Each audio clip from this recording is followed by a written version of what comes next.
Bom dia a todos e a todas. É uma imensa alegria, né, estar aqui com vocês nesse evento que retoma, né, o tradicional encontro nacional dos estudantes de filosofia. Nesse ano de 2025, né, já está na sua 36ª edição. Né? Então, agradeço à Comissão Nacional Organizadora do Enefil pelo convite, no nome do Clemilson Batista, que fez as tratativas até aqui, e do Cauê, que está aqui na mediação hoje. E a minha alegria é ainda maior por participar de um encontro com a temática do ensino de filosofia.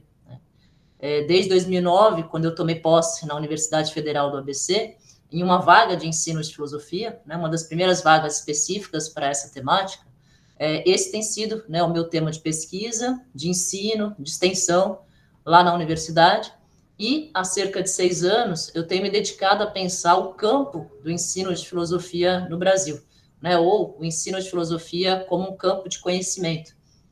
E aí eu venho, junto com colegas do GT Filosofar e Ensinar a Filosofar da ANPOF, problematizando esse campo filosoficamente, né, e procurando caminhos institucionais para que ele se efetive, né, nas nossas universidades. E daí a escolha, né, hoje, de falar com vocês sobre esse campo, né, de algumas das suas especificidades, e, né, uma escolha também não à toa, né, porque eu estou falando aqui com estudantes, de como a comunidade filosófica ainda desrespeita o ensino de filosofia como uma sub-área de pesquisa. Né? Então, as investigações em ensino de filosofia, elas pouco ressoam na comunidade filosófica mais ampla e, consequentemente, né, o ensino de filosofia ele ainda ocupa um lugar muito marginal, né, nos cursos de licenciatura, né, e nos programas de pós-graduação acadêmicos em filosofia. Então, por incrível que pareça, os cursos de licenciatura são cursos de formação de professores e professoras, mas ainda assim, né, muitos deles são bacharelados disfarçados, como eu vou tentar falar um pouco aqui com vocês. A gente percebe, então, que perdura, né, aquele histórico não reconhecimento, né, do ensino de filosofia como um problema filosófico. E, diante desse cenário, é imprescindível a gente falar, né, da necessidade dos movimentos estudantis e de entidades como a ABFIL, né, a Associação Brasileira de Ensino de Filosofia, cujas ações, pelo menos é o que a gente espera, visam, para além dessa urgente também militância pela filosofia e pela formação em filosofia dos professores e das professoras que atuam na educação básica, há uma outra urgência, que é mostrar para a comunidade filosófica universitária essa novidade, né, epistêmica e procedimental que o campo do ensino de filosofia representa e que implica, né, inevitavelmente, na revisão do cânone acadêmico institucional filosófico, o que é sempre um grande problema. Né? Bom, vamos lá. Até 1980, não havia, né, uma cultura de pesquisa sobre essa temática do ensino de filosofia no Brasil. Nós tínhamos aí produções pontuais, né, mas parte significativa dessas produções era dedicada à implementação do curso de filosofia da USP, né, da Universidade de São Paulo. A partir da década de 80, a temática do ensino de filosofia, ela passa a ser investigada com maior frequência, né, pela comunidade filosófica educacional, mas ainda muito centrada no valor formativo da filosofia. Era uma época em que se lutava pela obrigatoriedade da disciplina de filosofia nas escolas, e aí o principal tema, né, das publicações dizia respeito à famosa pergunta, né, por que ensinar filosofia no 2º grau, hoje, né, chamado de ensino médio. A discussão, né, sobre essa cidadania curricular da disciplina, né, filosofia, ou seja, a presença da filosofia na escola, ela reverberava pouco a pouco em reflexões de cunho acadêmico e começou a abrir, então, né, um novo território de pensamento no qual o ensino de filosofia passou a ser considerado um objeto de pesquisa filosófica. E aí, o que a gente passou a investigar, então?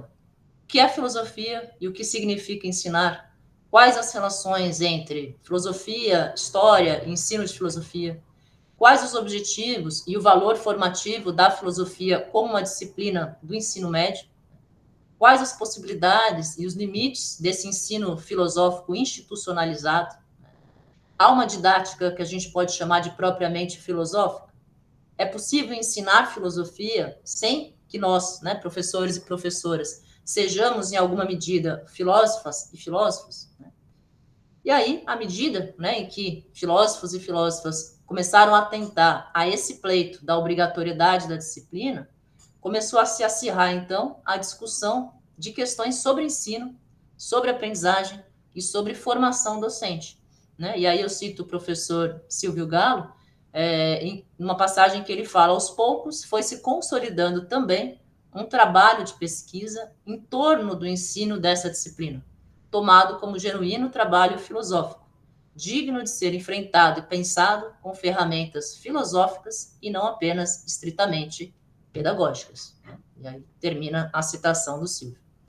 Essa mudança, então, né, de perspectiva nas pesquisas sobre ensino de filosofia, ela ganhou um nome, né, na nossa literatura, que é virada discursivo-filosófica, né? E a gente coloca como marco inaugural dessa virada, né, de um discurso falando sobre ensino de filosofia, o primeiro Congresso Brasileiro de Professores de Filosofia, que foi realizado exatamente 25 anos atrás, em novembro do ano 2000, na cidade de Piracicaba, em São Paulo. E não é à toa que a coletânea, né, do evento realizado em Piracicaba, ela foi intitulada de Filosofia do Ensino de Filosofia, né, um livro bastante emblemático que vai anunciando a tônica desse congresso, né, que é uma tentativa de tomar o ensino de filosofia como um problema genuinamente filosófico. E desde então, né, então, como eu falei, há 25 anos, pesquisadores e pesquisadoras, então, vêm sistematicamente, né, desenvolvendo pesquisas sobre ensino de filosofia. E é uma pesquisa, ou, né, pesquisas aí no caso, que não tem uma única perspectiva filosófica, né? São pesquisas que têm uma dimensão prática, né, porque elas dizem respeito a uma atividade, né, do filosofar e do formar. E são pesquisas que dialogam com o tempo presente, que mesmo, né, que professores e professoras não tragam para a sua aula, em termos curriculares, né, as temáticas contemporâneas, os estudantes vão trazer, né? Então, os alunos e alunas da educação básica vão querer, né, se interessar e trazer para a pauta temáticas como tecnologia, raça, gênero, né? Então, são temáticas que atravessam necessariamente o ensino de filosofia.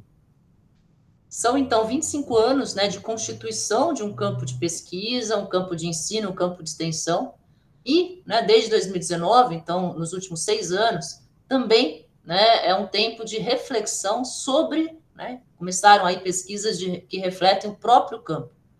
Esse campo, então, se tornou um problema filosófico da comunidade acadêmica brasileira, né, mais especificamente do grupo de trabalho que eu mencionei aqui no começo, né, o grupo de trabalho da ANPOF, chamado Filosofar e Ensinar a Filosofar. Esse grupo passou a investigar o ensino de filosofia como um campo de conhecimento e iniciou o que a gente chama de movimento de cidadania filosófica do ensino de filosofia. Então, um primeiro movimento, né, nós tínhamos que provar que esse campo existe, né? E aí, o que a gente fez? A gente começou a mapear o acervo da área, né? Então, nós reunimos um acervo bibliográfico, né, livros, capítulos, artigos, trabalhos completos em anais de evento. Nós reunimos o acervo de pesquisa, né? Então, grupos cadastrados no diretório do CNPq, né, que é a nossa principal agência de fomento de pesquisas individuais do país, projetos de pesquisa, teses, dissertações, iniciações científicas, trabalhos de conclusão de curso, né? E aí, claro, dada essa dimensão territorial do país, né, e o número de filósofas pesquisadoras e filósofos pesquisadores, não era possível, num primeiro momento, fazer esse mapeamento de todas as pesquisas sobre ensino de filosofia no Brasil, né? E nós, então, restringimos esse acervo, pelo menos, né, num primeiro momento, aos membros desse grupo de trabalho da ANPOF, que é, né, o principal expoente das pesquisas acadêmicas realizadas em ensino de filosofia no Brasil. E aí, só para vocês terem uma ideia, né, do fôlego disso, esse material inicial, ele abarca 45 filósofos e filósofas, né, então o currículo dessas pessoas. Hoje nós somos cerca de 90 pertencentes a esse grupo, mas na ocasião, o mapeamento destes 45 apresentou números muito estrondosos, né? Nós reunimos aí mais de 400 artigos, 140 livros, 470 capítulos de livros, 126 dissertações de mestrado acadêmica, não é mestrado profissional, né? Não existia ainda o Prof. Filho e nem o PPFEM. 53 teses de doutorado sobre ensino de filosofia, e por aí vai, né, os números. E o interessante é que nós fizemos um comparativo dessas duas décadas, né, 97 a 2007, e depois, com a obrigatoriedade da filosofia, 2008 a 2018. E o que a gente percebeu? Que no período em que a filosofia se tornou obrigatória no Brasil, essas produções se multiplicaram com relação à década imediatamente anterior. Né? Números como 3 vezes mais artigos, ou 2 vezes, né, mais livros, enfim. Nesse período, também foram criadas 3 revistas específicas sobre a temática do ensino de filosofia. Né? Então, se vocês quiserem depois, né, pesquisar, a revista do NESEF, de Filosofia e Ensino, do Paraná, foi a pioneira em 2013. Na sequência, em 2015, nós tivemos a fundação da Refilo, que é a revista digital de ensino de filosofia, na Federal de Santa Maria. E, por fim, a revista F, que é a revista Estudos de Filosofia e Ensino, do programa de pós-graduação em Filosofia e Ensino do Cefet do Rio, né, que é o PPFEM, o primeiro programa profissional de ensino de filosofia do nosso país, em 2019. Foram criados, né, justamente nesse período também, os 2 mestrados profissionais, né, esses programas de pós-graduação que são voltados para a produção de materiais para a escola. E nós temos hoje 34 grupos de pesquisa, né, de norte a sul do país, né, cadastrados na plataforma de grupos do CNPq. Então, isso mostra, né, a existência efetiva, né, em termos de número, de um campo de pesquisa. Essa reunião, então, desse acervo, ela permitiu que a gente pudesse, então, iniciar esse movimento, né, que eu falei para vocês, de cidadania filosófica para o ensino de filosofia. E esse movimento tem 2 frentes, né, que se retroalimentam. Uma frente, que é uma cidadania epistemológica, né, e outra, que é uma cidadania institucional. E, embora, né, elas se relacionem, essas cidadanias não compreendem, né, não correspondem àquela cidadania popular que eu mencionei no começo, né, que é a militância pela filosofia como disciplina obrigatória nas escolas.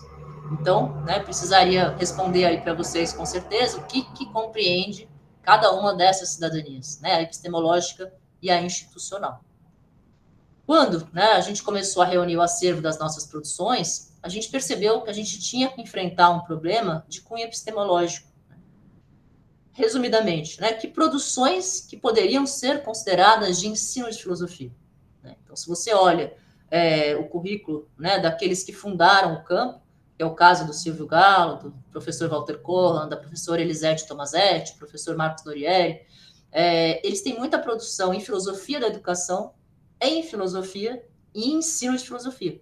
Mas qual é, né, o limiar para a gente dizer esse artigo vem para o nosso acervo, esse fica de fora, né?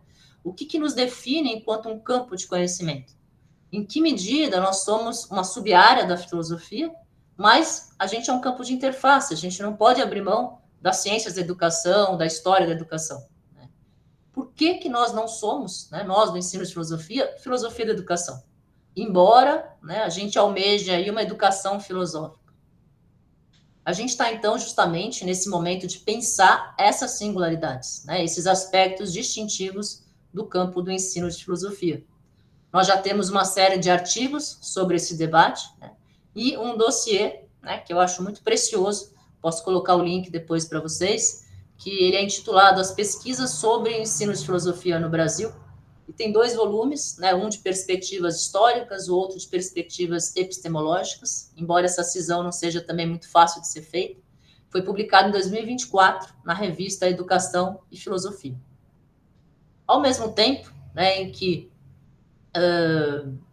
nós, de alguma forma, né, avançávamos nessas discussões do que nos constitui enquanto um campo autônomo, a gente também passou a discutir a possibilidade de institucionalização do ensino de filosofia como uma linha de pesquisa, né, junto aí aos programas de pós-graduação, junto às agências de fomento no nosso país.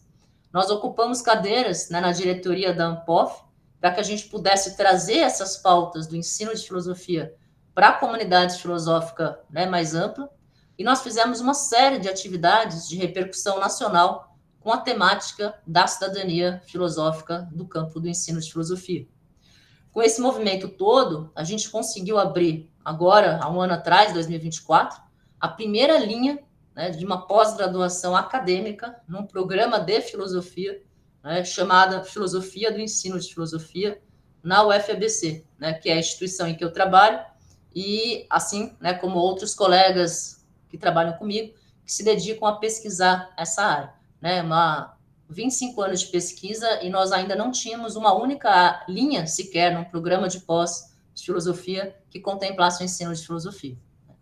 E também, né, em 2024, nós fundamos, então, a Associação Brasileira de Ensino de Filosofia, a ABFIL, que é uma entidade, né, que tem tanto um cunho político quanto um cunho acadêmico.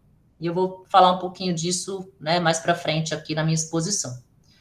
Por enquanto, né, eu queria dar uma amostra, então, de como, apesar, né, de todo esse movimento epistemológico e institucional sobre o campo do ensino de filosofia no nosso país, os cursos de graduação e os cursos de pós-graduação em filosofia ainda resistem em respeitar as nossas especificidades, né? Então, eu queria aproveitar, né, aqui eu tenho falado isso em vários encontros, mas aqui especificamente no encontro com estudantes, né, para que a gente levante esse problema, né, e tentar aí mostrar para vocês esse diagnóstico, né, de como as pesquisas que já têm toda uma tradição ainda não são incorporadas nas nossas instituições de ensino superior.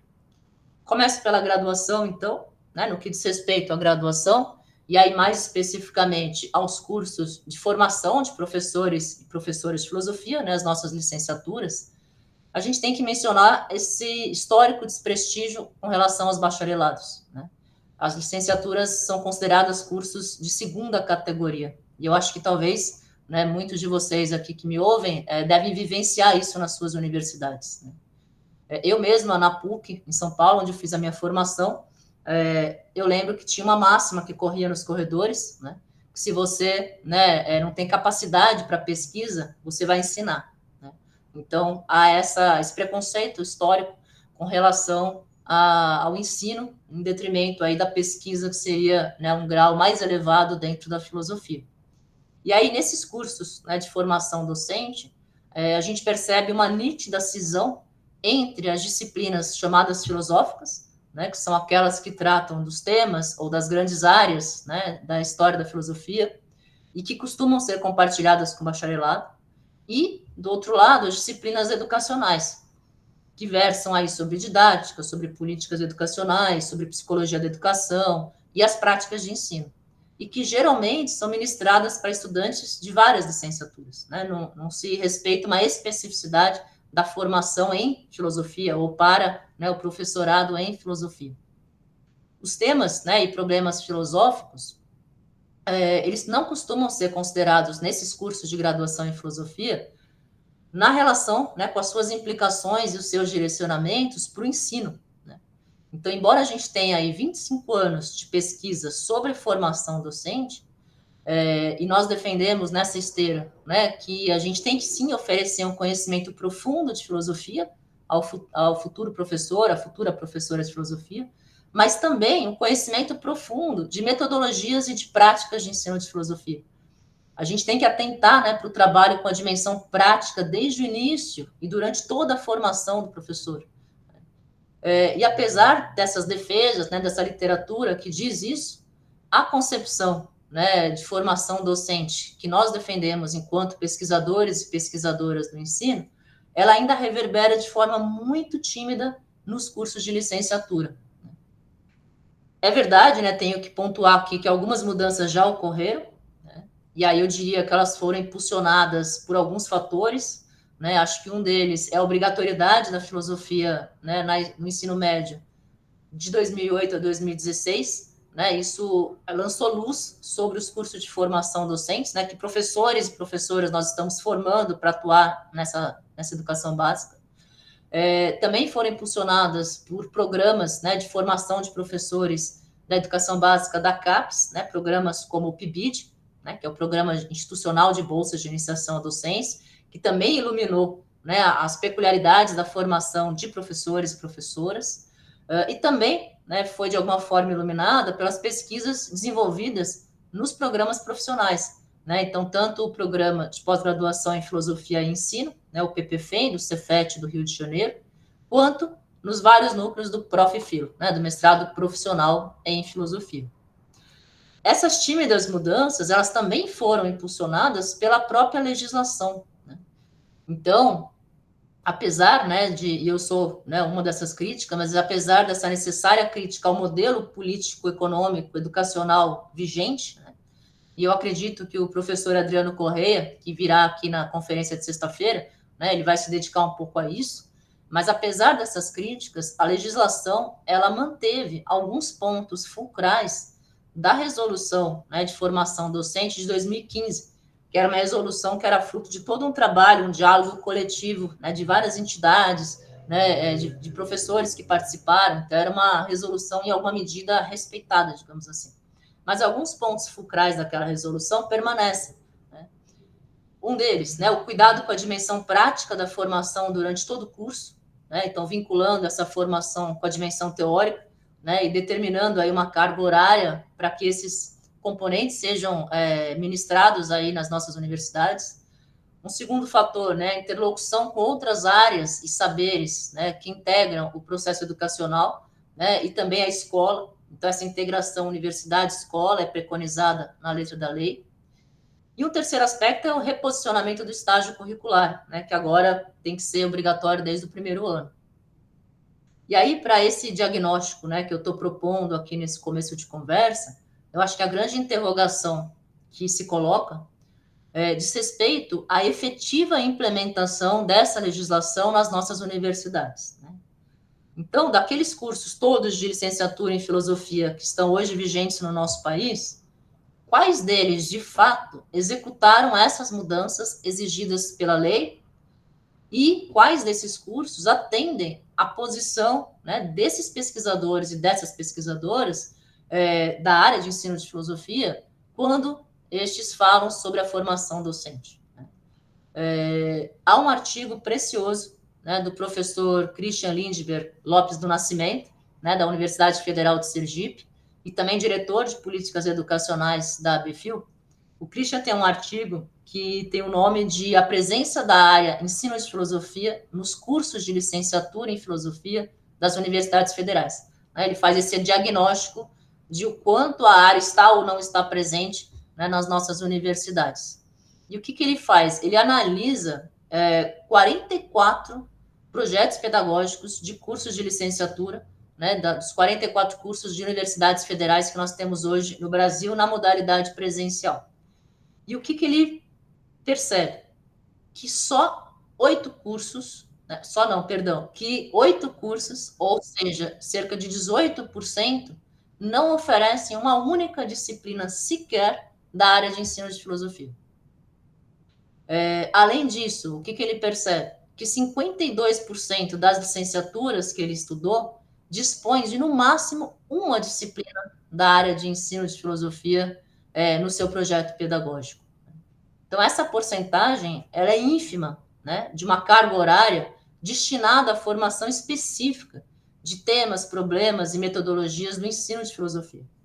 E isso é muito problemático, né, porque acaba escancarando o prejuízo formativo dos futuros professores e professoras, né, que, em sua maioria, ainda seguem sendo formados num modelo muito obsoleto, né, e muito distante das reflexões e produções atuais da área. A Clara levantou a mão. Se vocês quiserem fazer, né, um esquema de mais conversa, também não tem problema, viu, Cauê? Fique à vontade aí. Caso vocês queiram, né, que em vez de eu fazer uma fala inteira, a gente converse aqui também. Se vocês preferirem, eu não tenho objeção. Ah, beleza. O pessoal volta para a professora terminar a fala dela e a gente faz perguntas, ou a gente faz essa coisa mais conversa mesmo? Quem volta para a primeira opção da professora terminar a fala e depois a gente faz um monte de perguntas, levanta a mão agora.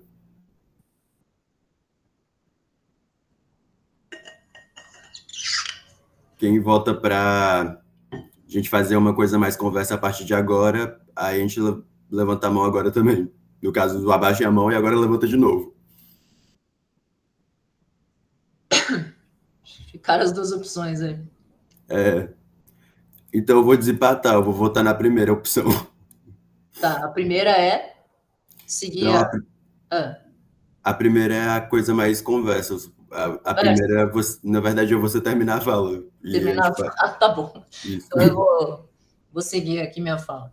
Então, bom, Beleza. eu estou tentando mostrar para vocês, né, esse descaso, né, com relação àquilo que as produções acadêmicas, né, desses pesquisadores e pesquisadoras que estão aí há 25 anos no mínimo, né, debatendo ensino de filosofia, fazendo construindo uma literatura sobre o ensino de filosofia, e o quanto as nossas universidades ainda não respeitam isso, né, continuam reproduzindo o modelo de bacharelado disfarçado, né, de licenciatura. Então, é uma falsa licenciatura, porque é um curso para formar para pesquisa, com toda, né, a especificidade da formação, né, do conceito X do filósofo Y no século tal, e não tem quase nenhuma preocupação com a sala de aula, né, com como transpor isso de forma significativa e efetiva para os estudantes da educação básica. Esse descaso, né, que eu estou trazendo aqui, também fica visível, e aí talvez isso mais ainda escancarado, no preenchimento das vagas de concurso para professores e professoras que são responsáveis pelos estágios supervisionados em filosofia e pelas disciplinas como prática de ensino de filosofia ou metodologia do ensino de filosofia. Para vocês terem uma ideia, né, vocês veem que eu trago muito número, mas é justamente para escancarar o problema, né? Nós tivemos agora, nos últimos 2 anos, 9 concursos, né, para vagas de ensino de filosofia, né, ou para cumprir esse papel de dar aula de estágio, dar aula de metodologia de ensino. Desses 9, apenas um, né, respeitou efetivamente tanto as peculiaridades formativas, né, das pessoas que compõem essa área, quanto considerou as temáticas, as problemáticas, né, os referenciais teóricos que constituem esses 25 anos de pesquisa. Então, né, eu sempre gosto de fazer esse agradecimento aos colegas da Universidade Federal, né, do Mato Grosso, que conseguiram criar, né, esse concurso com um perfil muito dentro, né, daquilo que a gente vem fazendo. A maioria, né, dos concursos, ou seja, todos os outros concursos que são dedicados ao ensino de filosofia, esses concursos exigem exclusivamente doutorado em filosofia. E por que isso é um problema? Porque você está excluindo do processo de seleção, de antemão, a esmagadora maioria de pesquisadores e pesquisadoras que dedicaram toda a sua trajetória acadêmica, né? Então, tem gente que está desde a iniciação científica fazendo pesquisa sobre ensino de filosofia, mas que, como, né, os programas acadêmicos de pós-graduação em filosofia não tem menor abertura para as temáticas do ensino, esses profissionais fizeram, né, defenderam as suas teses de doutorado em programas de educação. Então, só para, né, trazer mais números aí, até 2021, a gente está ampliando isso agora para 2025, esses números logo mais ficam prontos, mas até 2021, se vocês abrirem o catálogo de teses e dissertações da plataforma Sucupira, que é a plataforma da CAPES, em que você encontra, né, as teses e dissertações, 53 teses foram defendidas, né, doutorados, sobre ensino de filosofia. E dessas, apenas 5, ou seja, 9,43% foram defendidas em programas de filosofia. As outras 48 foram defendidas onde? Em programas de pós-graduação em educação. Corresponde aí a 90,56% dos trabalhos. Então, as titulações de quem trabalha na área, pelo menos por enquanto, esse cenário tende a mudar, principalmente, né, com doutorado profissional em filosofia, mas por enquanto, o que acontece é que a maior parte, né, de quem pesquisa na área está na educação. E aí, estes, né, e essas profissionais não podem nem sequer se inscrever nesses concursos abertos para essas áreas, né, de pesquisa, que são as suas áreas de pesquisa e especialização. Então, eu gosto de dar esse exemplo, porque ele é muito gritante, mas nomes como o do Silvio Galo, que inclusive, né, foi o palestrante aqui da abertura, né, do ENEFIL, ele não poderia nem sequer se inscrever no concurso de ensino de filosofia. Por quê? Porque o doutorado dele é em educação. Então, você imagina uma universidade que perderia a chance de ter o Silvio Galo como professor de prática de ensino, de estágio supervisionado, né? É um contrassenso, né? Além disso, né, esses mesmos concursos, dificilmente eles atentam àquilo que a gente investiga no campo, né, e também ao perfil desejável, né, de formação para quem vai dar aula, né, na educação básica.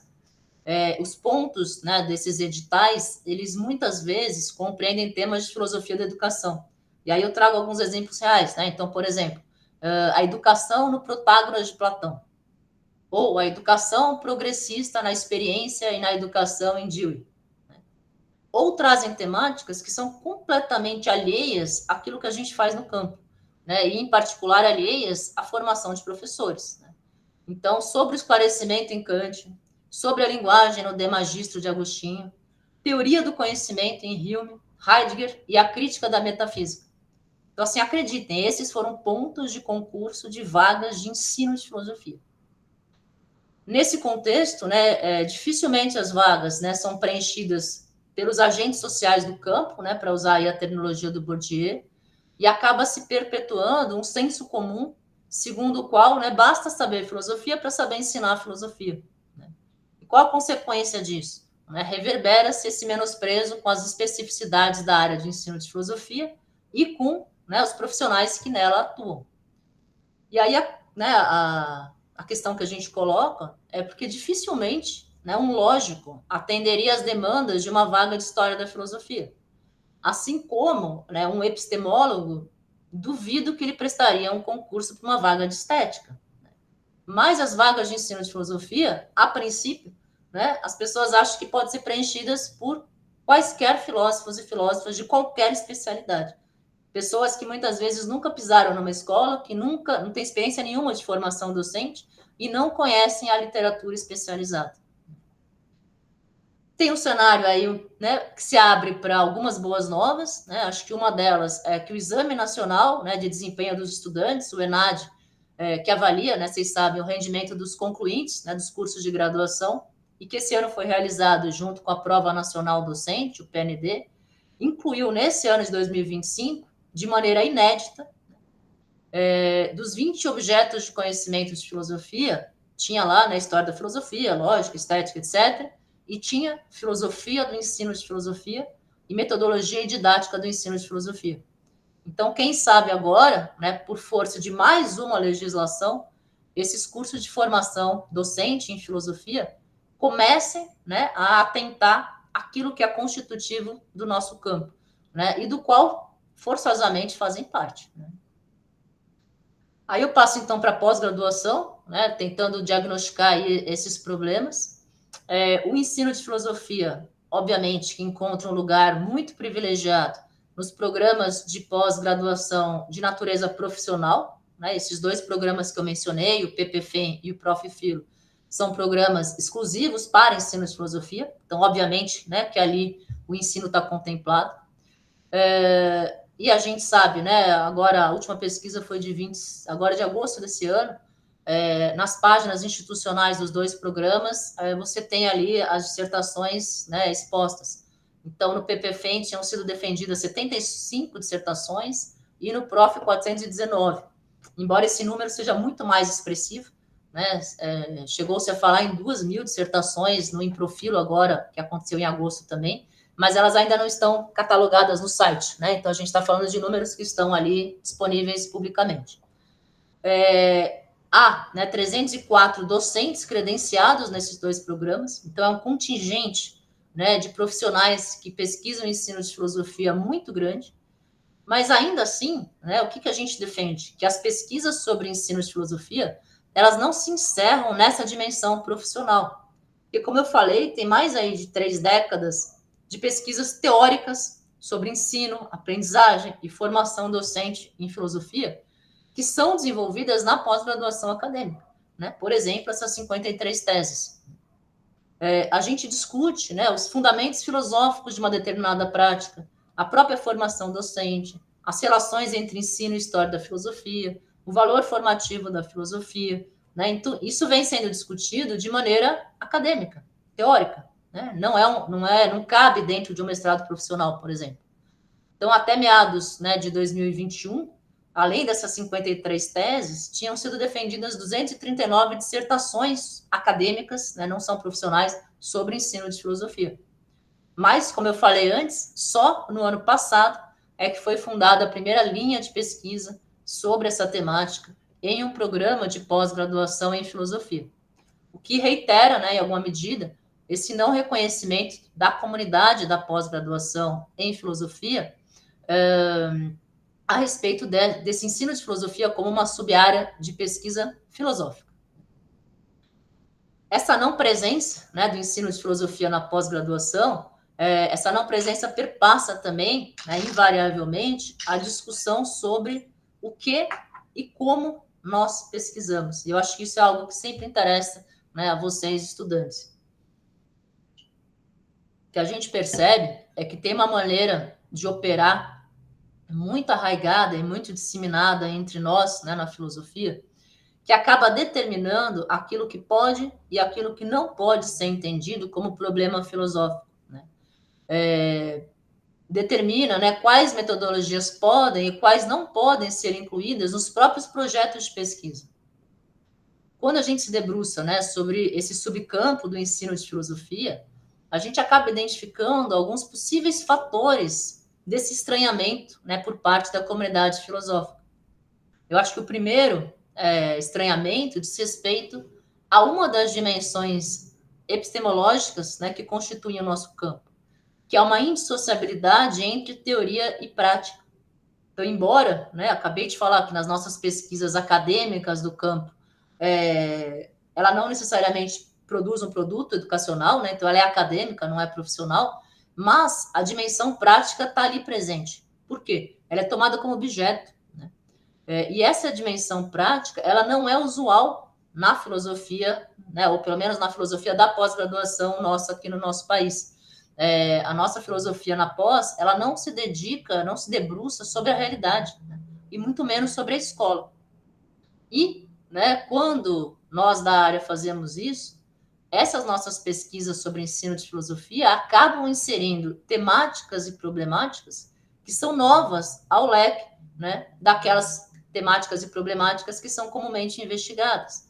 E muitas vezes acabam exigindo metodologias, né, então entrevista, pesquisação, pesquisa quantitativa, pesquisa de campo, né, e também exige formas de divulgação, né, então às vezes relato de experiência, audiovisual, oficina, que são muito novas, né, no ambiente da comunidade filosófica e, né, que talvez compreendam aí esse possível segundo fator de estranhamento. Né?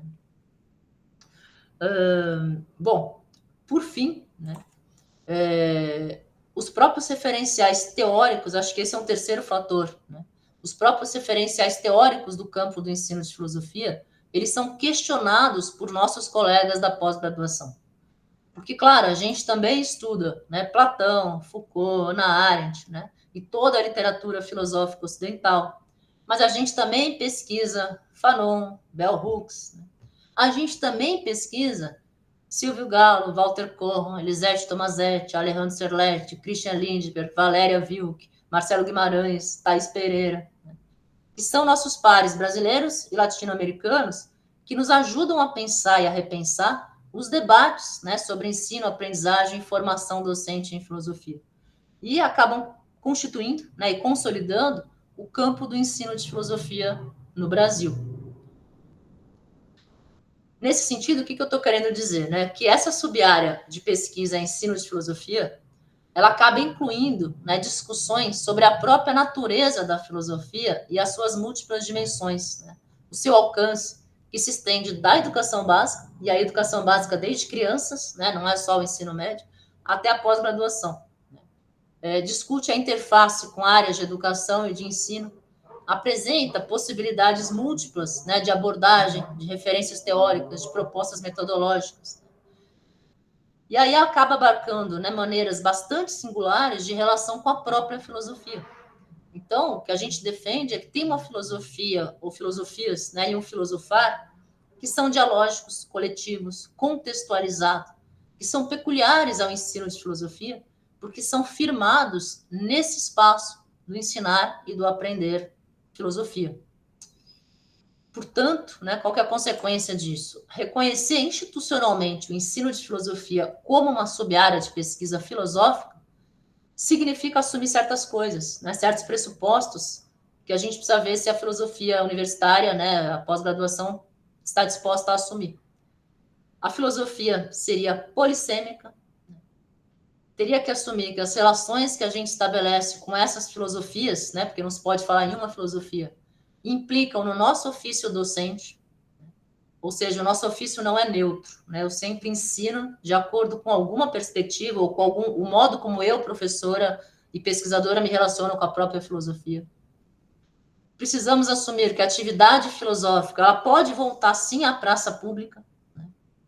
E que os modos de filosofar, de produzir, de difundir essas filosofias são múltiplos, né? E eles extrapolam a identidade institucional firmada pela filosofia acadêmica universitária. Então, apoiada, né, na teoria dos campos do Bourdieu, o que eu poderia, né, definir aí a autoridade científica como a capacidade técnica, né, e poder social que envolvem, entre outras coisas, prestígio e reconhecimento. Então, o interesse por uma disciplina ou por qualquer outra, né, dimensão da atividade científica é indissociável dos aspectos políticos sociais. É, né? Um pouco isso que a gente está falando aqui, né? A academia e a questão política da academia. Na luta por essa autoridade científica, o reconhecimento do valor, né, de uma determinada produção só pode ser outorgado pelos próprios pares, mas os quais, né, são igualmente concorrentes. Né? Então, estes, né, pares dispõem dos meios de apropriação e avaliação dos méritos de uma obra científica. Né? Dispõem também da própria possibilidade de definir os problemas, os métodos, as teorias que podem e os que não podem ser consideradas no campo, no caso da filosofia.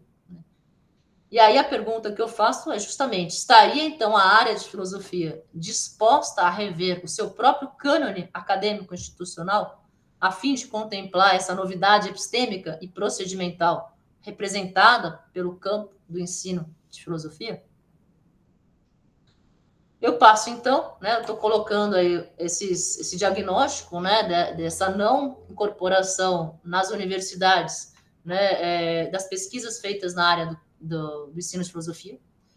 E eu passo, então, ao final dessa minha exposição, trazendo algumas ações que nos dão uma perspectiva um pouco mais otimista diante desse cenário. Né? Afinal, eu estou aqui me dirigindo, né, a estudantes de filosofia, e a ideia não é fazer ninguém desistir da profissão, ao contrário. Né, se eu puder aqui mobilizar alguns de vocês a se juntarem a nós, né, na defesa do campo do ensino de filosofia, seja no âmbito nacional, seja na universidade em que cada uma, né, cada um de vocês estuda, eu já vou ficar bastante feliz. Né, essa atenção dos estudantes com relação a esses concursos, ao preenchimento dessas vagas, né, as disciplinas que não existem sobre ensino de filosofia no curso de licenciatura, e por aí vai. Então, há pouco mais de um ano atrás, né, mais especificamente, no dia 2 de outubro de 2024, foi fundada a ABFIL, né, que é a Associação Brasileira de Ensino de Filosofia, que é uma entidade que nasceu de um coletivo, né, que congregou inúmeras entidades que já atuam política e academicamente em prol do ensino de filosofia no nosso país. Das mais antigas, né, então, como exemplo, a SEAF, que é a Sociedade de Estudos e Atividades Filosóficas, foi fundada em 76, né, se não me engano. Então, é uma entidade, né, mais antiga que a ANPOF, está conosco desde a nossa fundação, faz parte desse coletivo, e inclui também entidades mais novas, mas que são igualmente potentes, né, como o Fórum Maranhense em Defesa da Filosofia e o Fórum de Ensino de Filosofia do Ceará, né, que fazem trabalhos belíssimos, tanto de resistência quanto de formação nos seus estados, né? Então, no caso, no Maranhão e no Ceará. A nossa diretoria ela é formada, né, por professores e professoras que são, como eu, formadores de professores e professoras, né, que trabalham nas nossas, né, instituições de ensino superior com licenciatura em filosofia, e também somos, né, constituintes aí de professores e professoras que atuam na educação básica. Né? Temos colegas de institutos federais, colegas do Cefet, colegas da rede pública, tanto municipal quanto estadual, e também da rede privada. E a grande maioria de nós, né, da diretoria, atua na pós-graduação, orientando no Prof. Filo, no PPFEM do Rio de Janeiro e em programas acadêmicos. Né? Então, desde as primeiras discussões desse coletivo que fundou a ABFIL, ficou definido, ficou muito claro entre nós, que a nossa entidade teria dupla natureza. né? Então, claro que ela pretende, né, e não poderia ser diferente, representar politicamente professoras e professores de filosofia de todos os níveis de ensino, né? E nós temos feito, vocês vão ver, várias ações para pleitear filosofia no ensino fundamental, né? E, né, linha de pesquisa na pós-graduação. Mas também, né, nós desde sempre firmamos que nós temos também natureza acadêmica, né? Então, o que significa isso? A ABFIL pretende congregar e fomentar ações, pesquisas, publicações da área de ensino de filosofia. E aí, nesse nosso primeiro ano de atividades, né, enquanto a gente literalmente tirava a ABFIL do papel, né, tem todo um trabalho jurídico, burocrático, de emissão de CNPJ, de emissão dos documentos legais, né, para que a ABFIL exista na letra da lei, nós já, né, estamos realizando aí uma série de ações. Muitas dessas ações estão disponíveis no nosso Instagram, então, né, faço propaganda aqui para quem ainda não segue, né, seguir ali, @abfilosofia, né, o nosso Instagram, e eu posso citar algumas dessas ações, né, tentando aí ressaltar essa dupla natureza que eu acabei de falar. Então, politicamente, né, vou começar por aí. Nós participamos de moções pela permanência da filosofia no ensino fundamental de Porto Alegre. Né? Em Porto Alegre, a disciplina de filosofia no fundamental ela é obrigatória desde 1996, e os governos recentes têm tentado, a Prefeitura de Porto Alegre tem tentado tirar a disciplina, e nós estamos ali, né, o tempo inteiro nos movimentando, né, fazendo parcerias ali para que isso não aconteça. Nós participamos de audiência pública com a Secretaria de Educação do Ceará, né, para justamente negociar a carga horária naquele estado, no ensino médio. Participamos de reunião com membros do Sindicato dos Filósofos do Estado do Amazonas, né, tem um grupo bastante interessante no Amazonas, que está defendendo aí, né, a filosofia e o seu ensino. E eles fizeram um movimento muito interessante, que a gente tem apoiado, né, que é o pleito de inclusão de filosofia nos vestibulares das faculdades e das universidades privadas, né, do Amazonas, porque, de alguma forma, estando nas universidades privadas no vestibular, isso reverbera na escola, né, as escolas vão manter a filosofia na grade. Nós apoiamos a fundação da Aprofil, né, que é a Associação de Professores de Filosofia do Rio de Janeiro, que foi fundada em maio desse ano e passou a compor o nosso Comitê Permanente de Associações.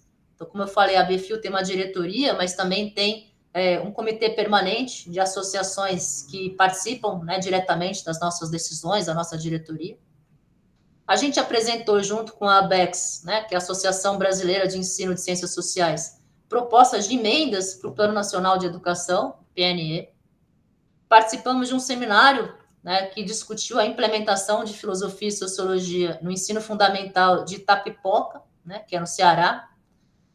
Participamos agora, recentemente, né, de um seminário sobre a importância do ensino de filosofia e sociologia na educação básica, que foi realizado na Câmara dos Deputados, né, em Brasília.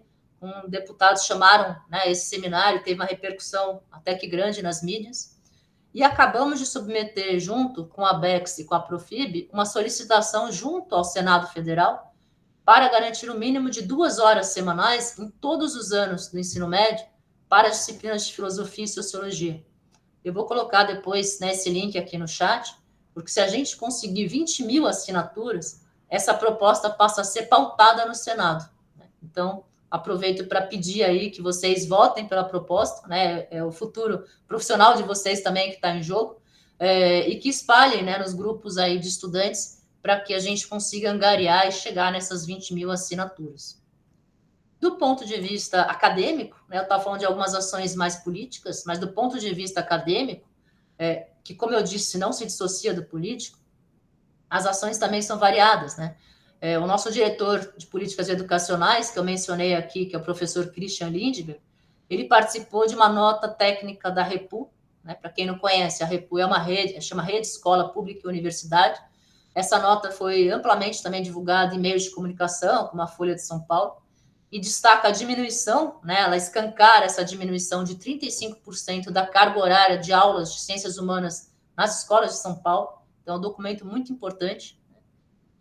A gente assinou várias colunas do mês Ampof, que tinha como título Extrema-Direita, Fascismo e os Impactos sobre a Educação e Filosofia. Também participamos deste último mês da Ampof, não sei se vocês acompanharam, né, nas redes sociais da Ampof, foi um mês inteiro dedicado à importância da filosofia na educação básica. Estivemos em inúmeros eventos acadêmicos de ensino de filosofia, apresentando tanto, né, pesquisas individuais quanto pesquisas coletivas. Inauguramos o programa ABFIO ao vivo, né, é um projeto, uma live, né, que tem por objetivo discutir o impacto de temas, né, importantes concernentes ao campo do ensino de filosofia. A primeira live, né, a live inaugural, foi em parceria com a SEDUC e com o Fórum de Ensino de Filosofia lá do Ceará. E a temática escolhida foi o Programa Nacional do Livro Didático, né, o PNLD, que estava naquela fase de escolha, né, dos professores e professoras pelo livro. Fizemos essa primeira live. O segundo programa vai ao ar hoje, às 19 horas, mas vai concorrer, né, com o evento de vocês. Então, aqui eu sugiro que vocês assistam, né, a programação do NFIL e depois, né, vai ficar gravado, vocês assistam também esse programa de hoje da ABFIO ao vivo, que foi elaborada uma nota técnica pelo professor Christian. Ele fez um estudo do tempo de aula destinado à filosofia no ensino médio das 27 redes estaduais do país. Então, ele conseguiu, né, os documentos dos 27 estados para que a gente pudesse, ele, no caso, né, fez uma análise de qual o tempo destinado à filosofia. Né? E eu não vou dar spoiler, porque ele vai apresentar, né, de forma inédita esse documento hoje, mas eu recomendo, né, fortemente que vocês assistam essa live depois, porque ele conseguiu um diagnóstico muito interessante sobre a filosofia pós-BNCC, né? Como é que ficou, depois da legislação, a implementação efetiva em cada estado do país. E para fechar, né, no próximo dia 26 de novembro, agora no final do mês, a gente vai participar junto com representantes do GT Filosofar e Ensinar a Filosofar, da Ampof, do encontro com a FISP. Né? A FISP, ela é a Federação Internacional das Sociedades de Filosofia, que é a mais, né, importante organização não governamental mundial de filosofia. E nessa ocasião, a ABFIO e o GT vão apresentar o dossiê, o ensino de filosofia como área de pesquisa. Então, vai ser um documento, né, que está em fase aí de conclusão, que reúne todas essas produções que eu citei aqui, os números, né, de artigos, capítulos, livros, dissertações e teses sobre ensino de filosofia. E é um documento que vai ser usado como base para que a gente possa pleitear no próprio evento a criação da sub-área de pesquisa Filosofia do Ensino de Filosofia. Então, vai ser uma ocasião, eu diria que histórica, né? Porque esse dossiê vai ser entregue às agências de fomento, então estarão presentes, né, participando da FISP, tanto representantes da CAPES, quanto representantes do CNPq, e também, né, todos os coordenadores de pós-graduação que constituem a Ampof, além da diretoria da Ampof. Então, esse dossiê vai ser entregue para a CAPES, para o CNPq e para a Ampof, na esperança, né, que as novas gerações, como vocês aqui, né, presentes no NFIL, possam ter mais oportunidades de fomento para suas pesquisas de iniciação científica, de mestrado e de doutorado, caso queiram se dedicar a essa temática do ensino de filosofia. Bom, eu acho que a gente já tem material suficiente aí para conversar, né? Já tinha até surgido uma pergunta aqui no meio da minha exposição. Eu coloquei vários pontos, né? E vocês podem, né, ficar bastante à vontade para perguntar sobre o que mais interessou ou o que vocês gostariam que eu explorasse aí com maior profundidade. Ressalto, né, que a importância de todos e todas vocês se juntarem a nós, né, filiando-se logo mais à ABFIO. Eu falei isso no Cobrefil, né, do qual participei também há pouco tempo, não só para a gente ter algum caixa, né, claro, né, ninguém sobrevive, nenhuma entidade sobrevive sem dinheiro, a gente já está, né, pagando serviços básicos cotidianos, como um servidor, um domínio para o site, né, produção de material para comunicação, mas também, eu diria que até primordialmente, para que a gente possa ter uma representatividade política, para que a gente possa militar nessas instâncias que a gente tem circulado, né, Secretaria de Educação, Ministério de Educação, Congresso, levando nesses lugares não o pleito, né, de uma diretoria ou de 10, 30, 40 gatos pingados, mais de 400, de 500, né, estudantes, graduadas e graduandos, pesquisadores e pesquisadores, professores e professoras de filosofia. Isso certamente dá o tom, né, desse projeto coletivo que constitui a ABFIO, desde a sua semente, né, então, desde o encontro da Ampof Educação Básica de 2022, que nós tivemos, né, uma mesa de experiências de resistência, algumas entidades ali presentes, e foi dali que surgiu a ideia, né, da gente pensar em juntar esses coletivos e os outros todos que estavam espalhados pelo país para montar, né, esses braços aí da ABFIO e criar uma entidade nacional. E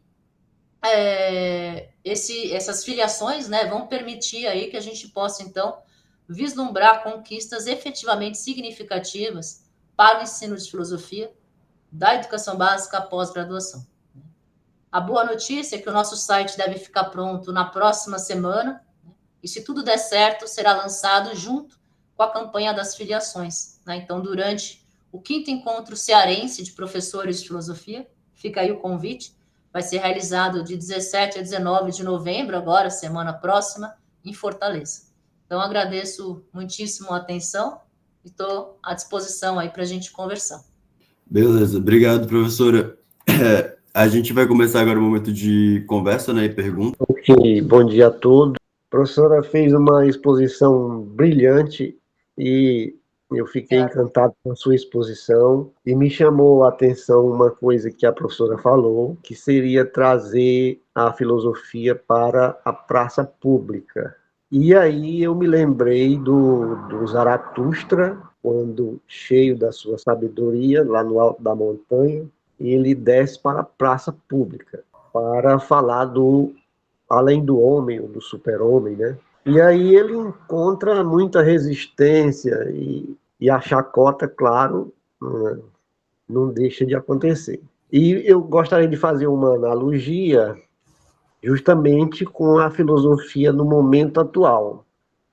Me parece que a filosofia ela precisa descer, como a professora falou, à praça pública e tentar semear o ato do filosofar mesmo.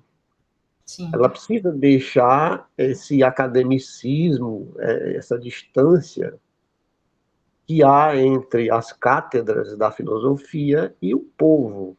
Quer dizer, enquanto ela está lá endeusada em si mesmo, o povo não está nem aí para a própria filosofia, para o ato de filosofar.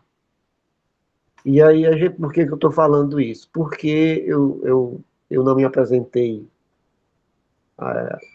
corretamente. Eu sou Rogério, sou estudante do 6º semestre de Filosofia da Universidade Federal do Ceará e faço estágio em uma escola pública, acompanho 4 turmas do segundo ano do ensino médio. E confesso que é frustrante a gente perceber que os estudantes não têm quase nenhum ou nenhum interesse mesmo pela filosofia, que dirá pelo próprio filosofar, não é? É claro que não é culpa dos estudantes, de forma alguma. É um sistema que já é produzido para gerar esse tipo de desinteresse. E é por isso que eu falo que a filosofia ela precisa descer da montanha e vir para a praça pública, assim como fez o Zaratustra, para tentar encontrar algum eco de alguém que está lá, que deseja escutar o que a filosofia tem para propor nesses tempos atuais de tanta coisa complicada, né, de perturbações sociais e coisas desse tipo. Então, eu penso que enquanto a filosofia ficar lá no alto da montanha e ela não se sentir atraída pela praça pública, Sim. mesmo ampliando o currículo no ensino básico, ampliando a carga horária, é válido isso, mas ainda assim não será suficiente. A filosofia precisa se aproximar do povo, da praça pública. Sim. Ou, melhor dito de outro modo, criar uma nova ágora para a discussão. Senão, vai continuar ainda essa coisa academicista. Desculpe eu fazer essa crítica. Não, eu concordo completamente, Rogério. Tô assinando embaixo aí da sua crítica, comentando um pouquinho aqui, né? Eu acho assim, tem várias camadas, né, dessa crítica. Então, É verdade. um primeiro ponto, né? Você falou isso, eu concordo. Tem um cenário de fundo que é esse projeto neoliberal de desmantelamento da escola pública, né? Então, assim, esse é um primeiro cenário de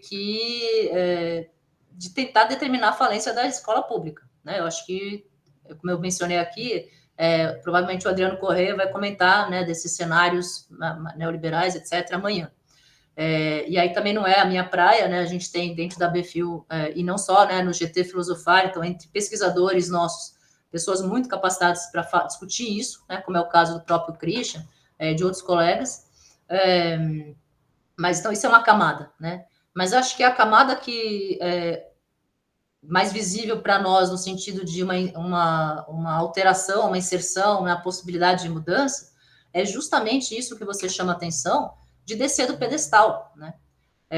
A filosofia ocidental nasce na praça pública, né, na Grécia. Então, assim, a gente, ela era, apesar, claro, a gente já fazia toda a crítica, eram 10% da população, né, não é, mulheres, escravizados e tal, estavam fora, né, do filosofar, mas ela era em praça pública, né?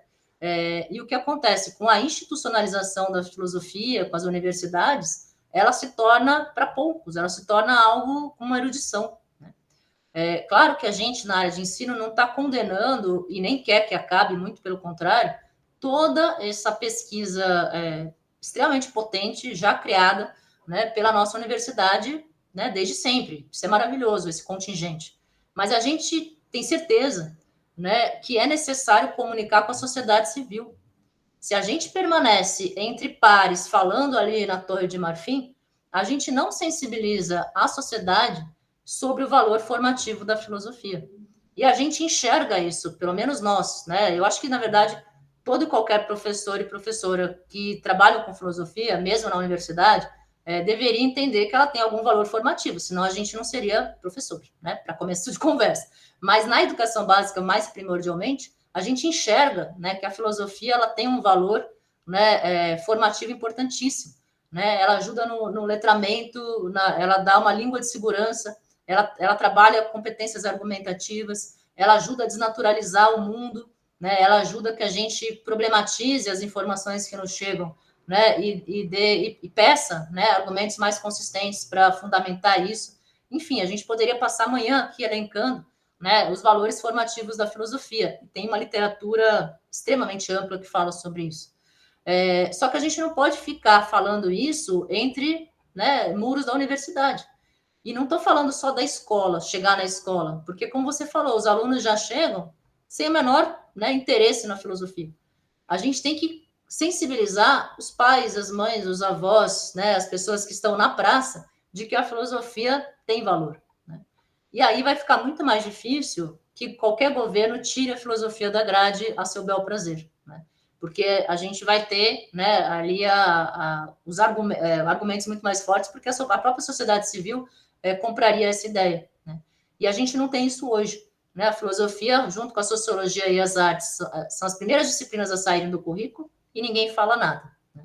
Então, a gente precisa, de fato, voltar para a praça pública, tornar a filosofia acessível, né? Fazer filosofia com crianças, né? Mostrar que tem uma alfabetização filosófica possível desde os primeiros anos de formação, assim como a gente ensina matemática na primeira série do primeiro grau, e obviamente não é a matemática que a gente tem na pós-graduação, a gente também tem uma linguagem filosófica, né, um modo de proceder filosófico que é possível de ser feito, uma prática filosófica possível com crianças.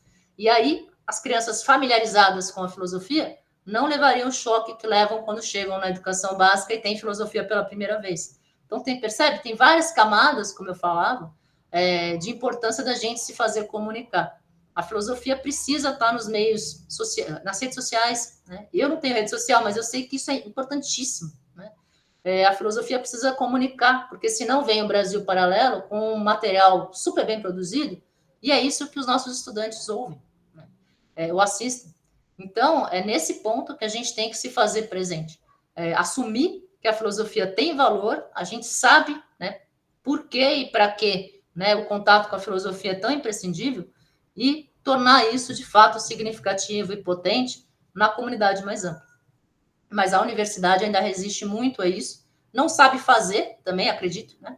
Não sabe fazer esse tipo de ação, a gente está aprendendo ainda a fazer projeto de extensão. Né? Passa por esse ponto também, né, que a pessoa está falando. Talvez ela ainda não tenha uma metodologia mais adequada para fazer isso, aproximar a filosofia da praça pública, né? Mas a gente tem muita coisa boa, muita metodologia criada. A gente precisa ter fôlego para assumir isso, né?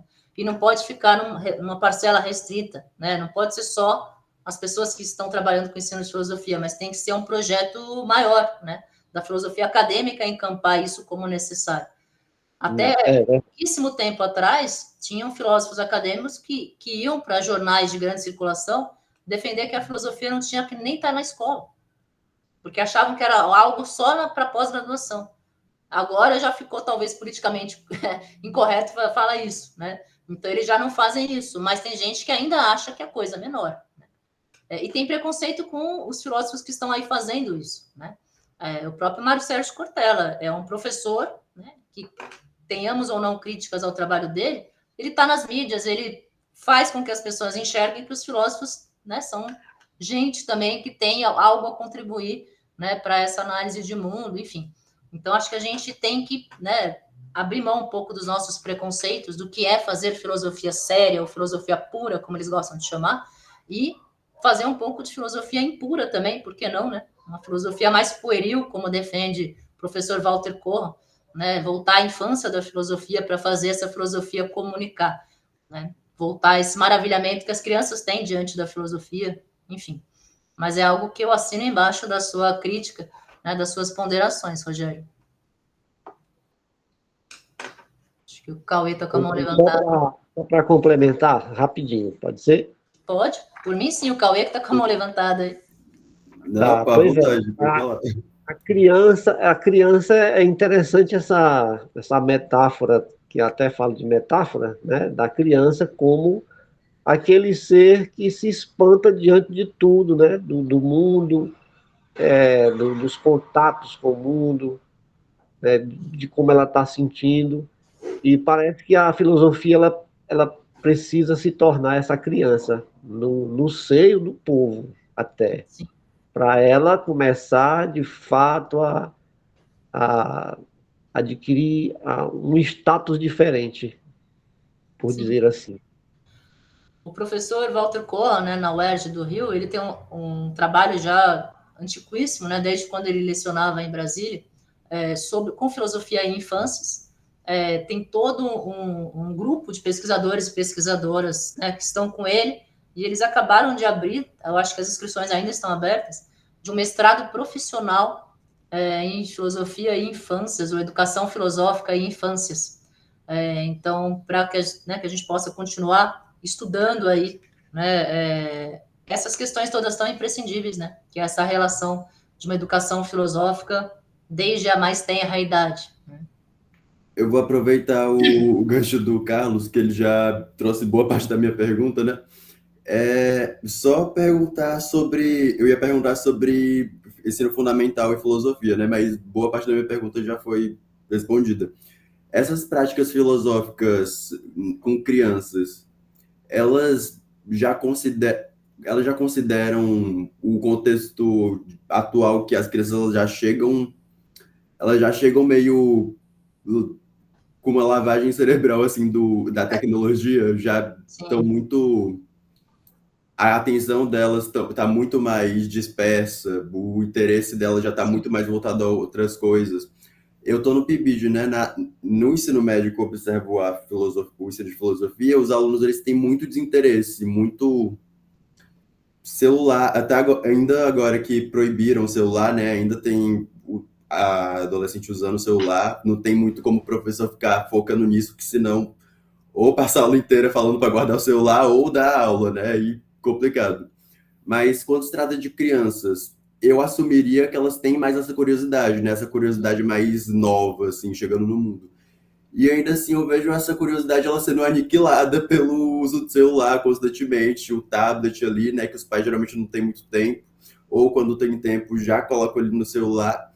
E quando a instituição da família não consegue fazer a sua parte, e algumas delas não querem fazer a sua parte em adaptar, em fazer o seu papel em educar a criança, como que a gente na escola podemos contornar isso de alguma forma, especificamente no ensino de filosofia, né? Existe algum você escreve sobre ensino de filosofia no fundamental? Sim. Ou tem alguns outros autores para indicar também e autoras? Sim, tem muita gente, muita gente. Talvez seja a literatura mais antiga na nossa área, além da discussão sobre o valor formativo da filosofia.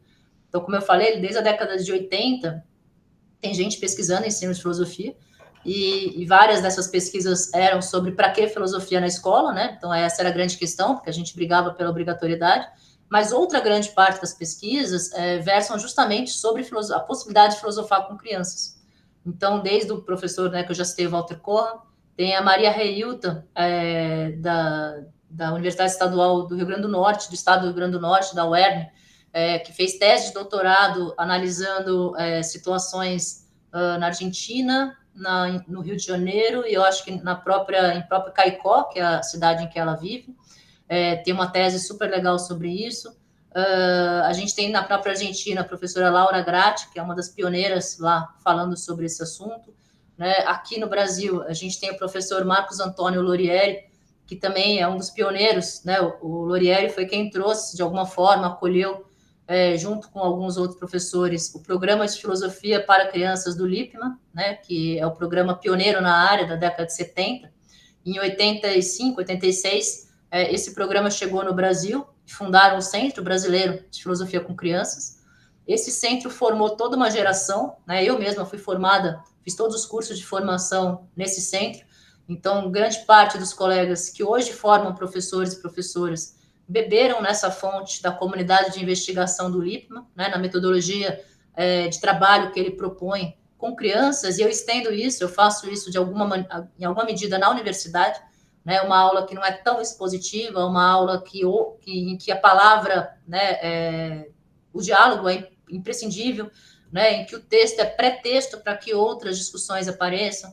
Então, tem várias coisas que são heranças dessa filosofia com crianças, né, desse programa do Lippmann, que nós, né, que fomos formados nessa fonte, trazemos. Tem o professor Auri Cunha, que tem uma obra também sobre filosofia com crianças. Tem toda a literatura do próprio Lippmann, né, que é o pioneiro. O Lippmann fazia novelas filosóficas, né, então, mas é um material, eu acho, né, as novelas estão datadas, porque é uma realidade da década de 70 nos Estados Unidos, então já tinha uma crítica sobre, né, essa limitação das novelas, mas hoje a gente tem muito material criado a partir tanto da nossa literatura, então, trabalho de filosofia com crianças com Machado de Assis, ou com literatura de cordel, ou com várias coisas nesse sentido, né? E tem muita gente que orienta e faz trabalhos preciosos de formação de professores para trabalhar nessa faixa etária. O professor Darcísio Muraro, na UEL, né, em Londrina, faz um trabalho brilhante de formação de docentes que vão trabalhar na educação básica. Eu posso depois passar, acho que eu estou com o seu contato, Cauê, eu posso passar uma listinha de literatura sobre esse assunto, e aí você pode, se for, não sei se deve ter um grupo, né, do NFIL, você pode passar para compartilhar com os demais desse monte de material que a gente tem. O site da ABFIL, ele está em construção, né, como eu falei, mas a ideia é que tenha um lugar ali que vai ser de acervo, e aí a gente vai subir todas essas produções que eu estou mencionando aqui. E a ideia é que vai ter um buscador. Então, por exemplo, né, vocês põem lá criança ou infância, e aí toda a literatura que tiver sobre esse assunto, desde tese, dissertação, artigo, livro, vai aparecer. E aí vocês vão ter esse acesso, né, desses materiais. Então, acho que vai ser um local também muito importante de pesquisa, né? É um modo da gente compartilhar essas pesquisas. Mas Que bom. Desculpa, você perguntou da literatura, né? E Sim. também perguntou da questão dessas crianças que chegam hoje num outro cenário, né? Desde sempre, eu acho que a escola faz um desserviço com relação ao maravilhamento, né? A essa curiosidade infantil, né? Várias escolas, né? Acho que a grande maioria, ela tende a não aguentar, né, a não suportar uma criança curiosa, uma criança que pergunta por que o tempo inteiro, né? E esse porquê é o tal do pathos, né? A admiração da filosofia começa nos porquês. E a escola geralmente vai, por que não? Porque, né? Porque é assim, porque tem que ser, fica quieto, não é a hora de perguntar, né? E a criança vai tolhendo essa iniciativa infantil, né? De perguntar as razões das coisas, que é muito filosófico, né? E aí junta-se a esse cenário, né, desse modelo escolar que não prioriza as perguntas, mas prioriza as respostas, junta-se esse cenário das novas tecnologias. Então, de fato, outro dia eu falei isso em aula, né? O livro da Marilena Chauí, quando o Convite à Filosofia, a primeira versão, quando eu estudei com ele, depois dei aula com ele, ela falava que a gente tinha que ficar atento em sala de aula aos 7 minutos. E aí o que significa isso, né? Que na época a televisão era praticamente a única fonte, além do rádio, né, de comunicação que esses estudantes tinham, né, de redes sociais, digamos. E o que eles tinham acesso? A um programa, e aí a cada 7 minutos tinha intervalo comercial, e a gente desliga, né? Desliga para pegar uma água, etc. Então, o tempo da aula era um pouco condicionado a isso. Depois de uns 7, 8 minutos, os alunos desligavam, voltavam, desligavam, voltavam. Como é que a gente... Isso filosofia lá na década de 80, 90. Como é que a gente faz hoje filosofia num tempo de TikTok, né? É filosofia em 1 minuto? A gente tem que inventar uma nova maneira de fazer filosofia nesse tempo que a pessoa não fica lá no feed, né, mudando a página o tempo inteiro e não se atenta a nada. E aí eu acho, sim, que a filosofia talvez seja mais imprescindível ainda nesse cenário. Porque é ela que vai fazer o tempo da parada para reflexão, é ela que vai chamar atenção para algo que fala, mas peraí, é assim mesmo? Vamos pensar.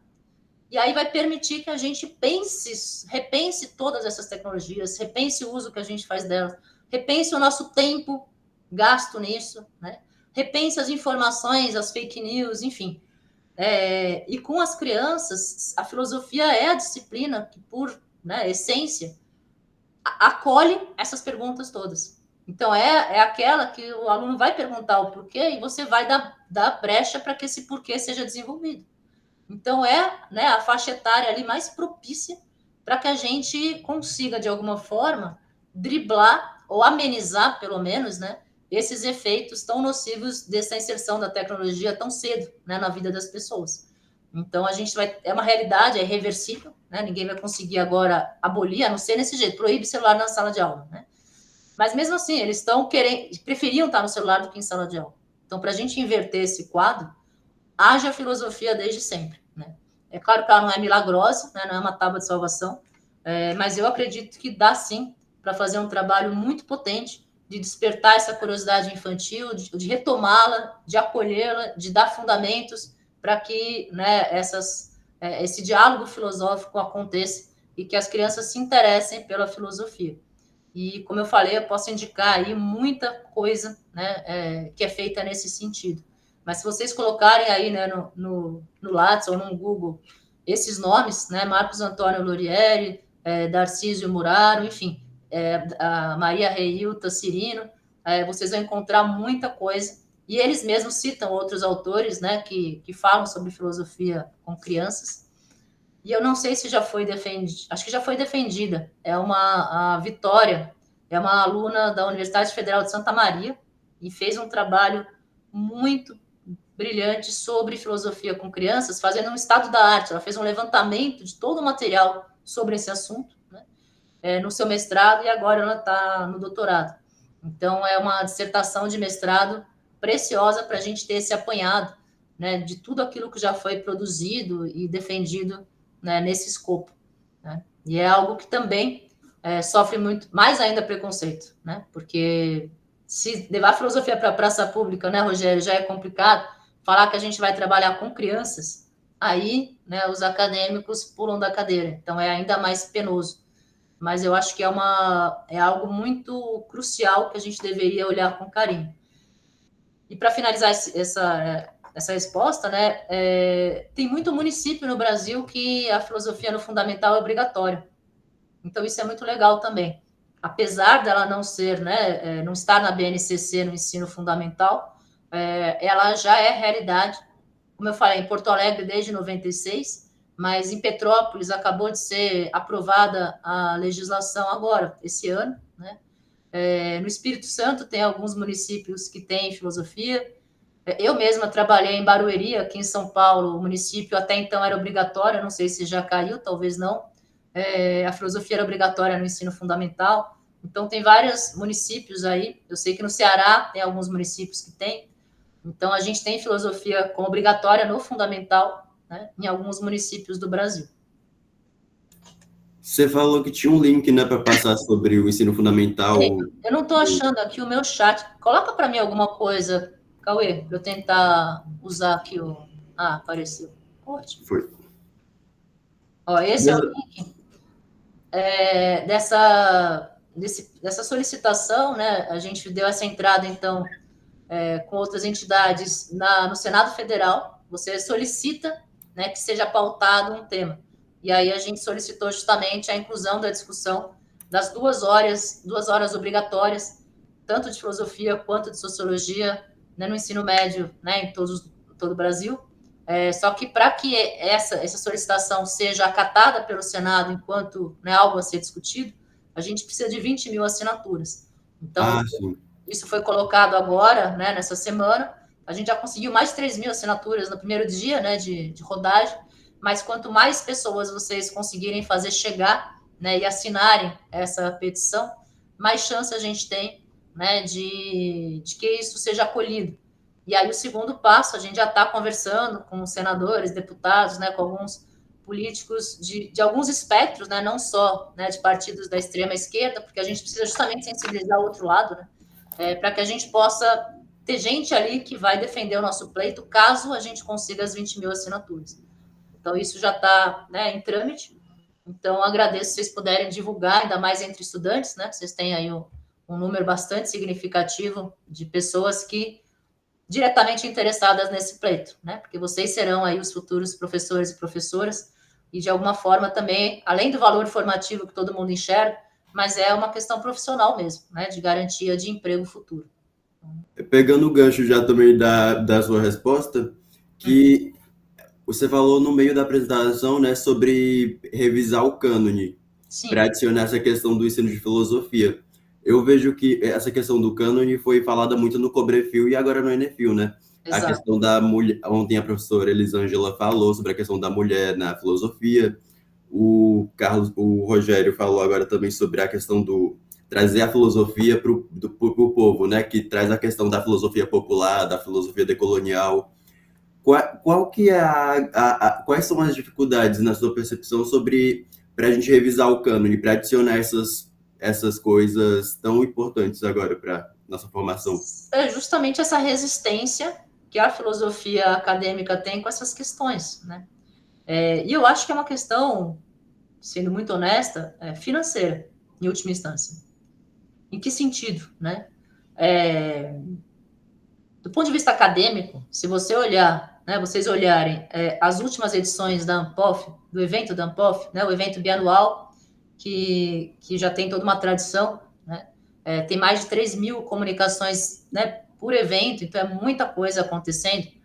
Se vocês olharem as temáticas das plenárias que acontecem, aquelas grandes mesas, né, com convidados que todo mundo assiste, e também os GTs novos que surgiram nos últimos tempos, além do nosso, né, que vai fazer 20 anos o ano que vem, basicamente são GTs que discutem temáticas que não estão no cânone, né, no cânone da nossa pós-graduação. Então, se a gente pensar em termos das publicações que têm saído e dos eventos que têm acontecido, não só de estudantes, né, mas no próprio nosso evento, né, do GT Filosofar, Ensinar a Filosofar, também mesa sobre gênero, mesa sobre decolonialidade, mesa sobre raça, mesa sobre tecnologia, sempre tem. Mesa não é só comunicação isolada, mesas plenárias, né? Então, são temáticas que, acho eu, já estão na pauta da comunidade filosófica nacional. Então, assim, a gente não tem hoje como voltar atrás, porque são temáticas que invadiram, se consolidaram, e é o que as pessoas querem estudar hoje. Claro que tem gente ainda estudando Kant, Hegel, Sócrates, Platão, e eu acho ótimo que tenha, né? Acho que a gente tem que continuar estudando filosofia medieval, não tem problema nenhum. Mas eu acho que a gente tem que expandir. A filosofia hoje não cabe mais naquela caixinha do modo como ela foi, né, institucionalizada décadas atrás, né? Então, a gente precisa, de fato, dessa expansão. Então, do ponto de vista acadêmico, já houve essa expansão. Né? O meu programa de pós-graduação, por exemplo, na UFBC, eu diria que uma porcentagem enorme, ou seja, mais que 50% dos trabalhos que nos chegam para orientar são fora do campo. Posso garantir isso, né? Academicamente, invadimos, né, do ponto de vista que esses temas já estão aí na comunidade para serem discutidos. O problema é o que significa se essas temáticas institucionalmente, ou seja, politicamente, estiverem nas agências de fomento. Significa divisão de recurso. Divisão de recurso para evento, divisão de recurso para bolsa, divisão de recurso para projeto de pesquisa. Então, reconhecer e colocar lá, né, o CNPq tem lá História da Filosofia, Ética, né, eu não lembro agora, né, toda a Filosofia da Arte Estética foi recentemente, por incrível que pareça, que apareceu lá. Enfim, tem 5, 6, né, sub-áreas. Se além desses a gente coloca questões de gênero, de raça, de ensino de filosofia, etc., pensa no contingente, né, de pessoas que vão pleitear fomento e que os demais vão ter que abrir mão, percebe? Então, eu acho, assim, tem uma leitura de que, para além de uma sensibilização para a importância das temáticas, desse reconhecimento filosófico, de que são temáticas que a filosofia deve se debruçar, eu acho que isso é um passo já dado, né? Só olhar todos os eventos que têm aparecido, tem essas temáticas pulando ali, né? Na nossa frente, e tem produções muito boas sobre tudo isso, mas eu acho que, para além disso, tem uma questão institucional, que é a pergunta que eu fiz: será que a nossa pós-graduação está disposta hoje a abrir o seu cânone para receber essas temáticas oficialmente? Porque extraoficialmente elas já estão lá. Então, o professor de ética também trabalha a partir de uma perspectiva decolonial. A professora de estética também trabalha questões de gênero. Então, essas temáticas entraram de modo marginal, né? Entraram não porque tem uma linha de gênero na pós-graduação, mas que professoras ou professores, né, de outras áreas assumiram essa temática e têm orientado nessa temática.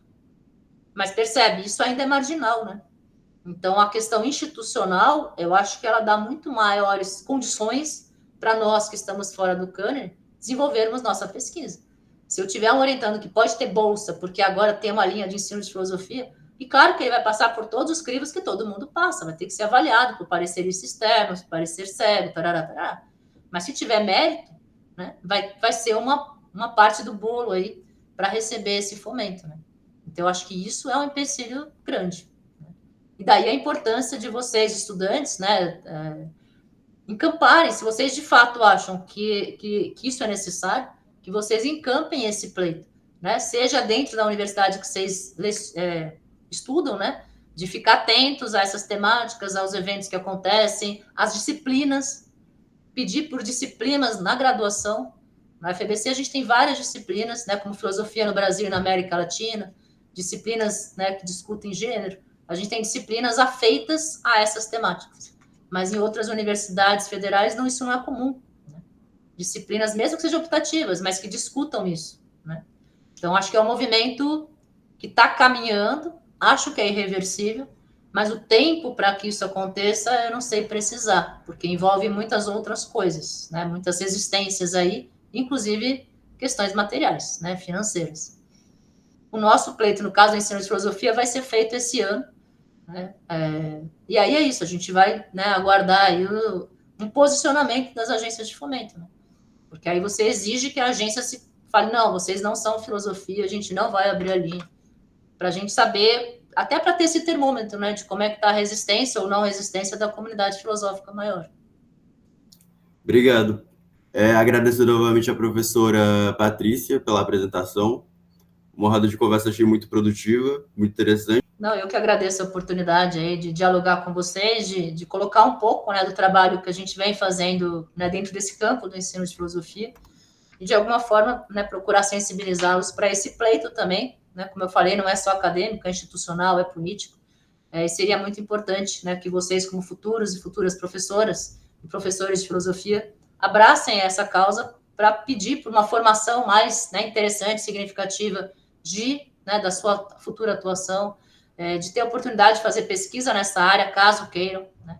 Então, enfim, eu quis mostrar um pouco isso e deixei, né, além do link da petição, para a gente tentar pleitear essa questão, né, profissional aí de 2 horas da filosofia no ensino médio, também, né, o endereço aí do Instagram da ABFIL, na esperança de que vocês sigam, né, o nosso Instagram e fiquem atentos aí às filiações que vão começar muito em breve.